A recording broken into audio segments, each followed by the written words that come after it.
ভাই কেমন লাগছে আপনাদের? খুব ভালো লাগছে। তো এখানকার অনুভূতিটা কেমন আপনাদেরকে? আমাদের খুবই আনন্দময় একটা জায়গা খুব উপহার দিয়েছে আমাদেরই আঙ্কেল বশির আহমেদ। তার দীর্ঘদিনের স্বপ্ন এটা দিয়ে পূরণ হলো, আমরা অনেক খুশি। আমার ভাই কালকে অনেকক্ষণ ছিল, 4-5 ঘন্টা।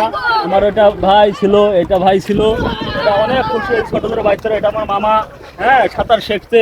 এটাই আমাদের খুবই আনন্দ যে আমাদের চাচা এরকম একটা জিনিস উপহার দিয়েছে। আমরা অত্যন্ত খুশি চাচা। ও আচ্ছা আচ্ছা, তো অনেকেই বলতে পারে যে ভাইয়া এটা আমরা আসবো এখানে, এটা কোন জায়গায় অবস্থিত?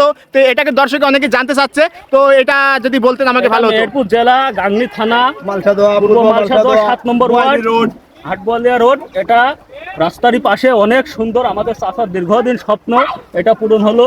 আরও আমাদের কাজ বাকি আছে। এই যে আপনারা দেখছেন, এখানে কফি শপ হবে, রেস্টুরেন্ট হবে, এখানে অনেক আনন্দ হবে আমাদের চাচার। আমরা চাই যেন আমাদের আঙ্কেল, চাচা এবং তাদের এটা স্বপ্ন পূরণ হোক। আমরা খুব আনন্দ করতেছি। এটা আমার মেয়ে ভাই অনেক খুন আছে, এই যে ইনারা আছে, এই যে আমার এই যে ওটা আমার উস্তাদ রবি মণ্ডল, হ্যাঁ, উনি এখানকার ম্যানেজার। এখানে আমাদের অনেক মানুষ ছিল, এখন 3-4টা বাজে বলে অনেক আমাদের কমে গেছে মানুষ। অনেক আমাদের আনন্দ।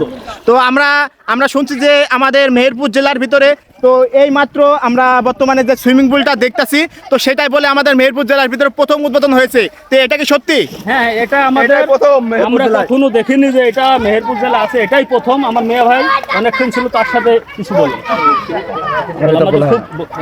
আমাদের বলা হয় না, তোরা বল। তো যাই হোক ভাই, আপনাকে অনেক অসংখ্য ধন্যবাদ জানাচ্ছি আমি। তো আপনারা দেখতেছেন যে পূর্ব মালসাদো গ্রামে যে সুইমিং পুলটা যে তৈরি হয়েছে, তো যাই হোক মেহেরপুর জেলার একটি গর্ব আপনারা বলতে পারেন, কারণ মেহেরপুর জেলায় এমন সুইমিং পুল এখনো বর্তমানে তৈরি হয় নাই। তো যাই হোক আমাদের